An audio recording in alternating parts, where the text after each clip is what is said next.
It's time for the best gridiron show in the Wabash Valley, In the Zone. Sponsored by Fifth Third Bank, Ivy Tech Community College, and Pepsi. Now your hosts, Rick Semler and Caleb Martin. Good evening and welcome to In the Zone. That's Caleb Martin. I'm Rick Semler. We were all over the Wabash Valley tonight. We have 13 games to show you highlights from. Well, that's right, Rick. We had a battle of ranked teams in Linton. We'll also let you know if West Vigo could snap their two-game losing streak. Plus, could Casey Westfield and South Vermillion stay undefeated on the season? A lot of questions there, but first we'll start in the MIC. Terre Haute North has shown at times this year that they can compete in the MIC. They played great in the second half 2 weeks ago against Center Grove. Then last week they played great in the first half against Ben Davis. Tonight, could the Patriots put 4 strong quarters together and maybe pull an upset over Warren Central?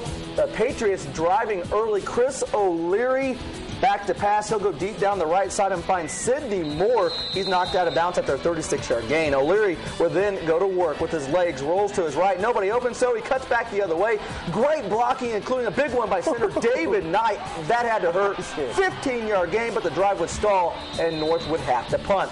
First play from scrimmage for Warren Central. Running back Shakir Bell takes the handoff up the middle. He's 5'8", 180 pounds. Caleb, about the same as me, but I certainly cannot run like that. He goes 62 yards to the house. Warren Central up 7-0. Later in the first, Bell would do it again, this time from 5 yards out. Warren Central 14-0 at this point. Tough night for North. Warren Central wins big. 73-24. North drops their third straight to fall to 3-3 on the season. The Patriots did suffer several injuries in the game tonight, including quarterback Chris O'Leary, who was taken out in the second half after he suffered a rib injury. Terre Haute South was looking for their first MIC win of the season. The Braves were at Ben Davis. Third quarter, Braves on defense. Ben Davis with the screen to Antonio Hurd. South defense comes up with a big play. Tanner Simon forces a fumble. Billy Byerly recovers. That kid always has his nose around the football. Later in the third now, Ben Davis QB William Barksdale tries to turn the corner, but Logan Buskey says, I don't think so. He rides him out of bounds. Buskey has had a solid season on defense for South, but Ben Davis would eventually find the end zone. Bryce Turner takes the handoff. He's 14 yards and in. 30-0 Ben Davis at that point. Ben Davis would go on to win from there. The final 50-0 over South.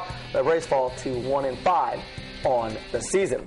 Now, after a 3-0 start to the season, the West Vigo Vikings have dropped back-to-back home games to Linton and South Vermillion. Tonight, the Vikes were looking to get things turned around at Edgewood. The Edgewood fans hoping to be the Sports 10 Spirit Award. We'll let you know if they got that later on. Second quarter, West Vigo fumbles, Edgewood gets it. Edgewood ensuing drive. Kyle Williams rumbles from 8 yards out to make it 13-0 Edgewood. Still in the second quarter, Williams again finds the end zone after an incredible run. Look at him, lower his head, boom, I like it. He gets into the end zone, that makes it 20-0 Edgewood. Edgewood would hold on from there to win tonight. Tough night for West Vigo. The final, Edgewood 34, West Vigo 14. The Vikings drop their third straight. Sullivan was looking to even their record at 3-3. The Golden Arrows were at Owen Valley. Beginning of the third quarter, OV quarterback Brennan Terrence looking for the big play down the field. Instead, Sullivan DB Caleb Turner says, I don't think so. Turner intercepts the pass and gets the ball back to the Sullivan offense. That's a good idea on this night. Golden Arrow gunslinger Tyler Cox rifles one to Alex Smith here. Smith gets just a tad bit of daylight, and guess what? He's gone. Yes. 86 yards. He has taken this thing to the house. Sullivan goes up 21-14 at this point, and Sullivan goes on the road and gets a nice win, 35-20. Sullivan is now 3-3 on the season. Caleb. Well, what a game we had in Rockville tonight as the undefeated Wildcats made their way into Rock's country. South Vermillion is off to their best start in school history. Could they keep their dream season rolling tonight against Rockville? Second quarter, Rockville's David Parsons chases down South Vermillion's Andy Walsh here for the sack. That would give the Wildcats a 20-yard loss. Both teams displayed tough defense early on in this one. South Vermillion would repay the favor, though, when Cody Mumal would go completely unblocked. He lays out Rockville's QB, David Coleman, for a 10-yard loss there. Nice hit. The Wildcats' offense would then take off as Walsh connects this with one of his favorite targets, Patrick Harpino, for the 45-yard pass and catch. First down, South Vermillion. Later in the drive, Walsh drops back to pass. He decides to keep it himself.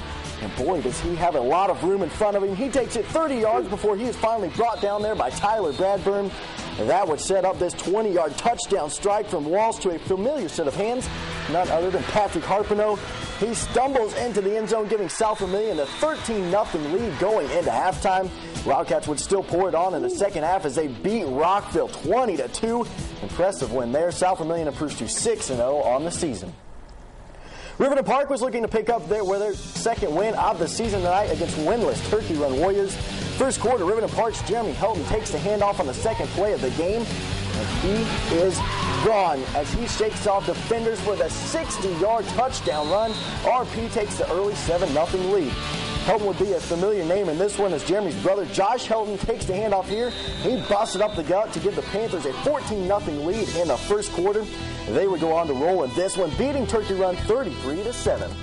Well, now it's time to grab a quick snack and make your way back to your easy chair because there's a lot more football coming your way on In the Zone. You're watching Wabash Valley's best sports show, In the Zone.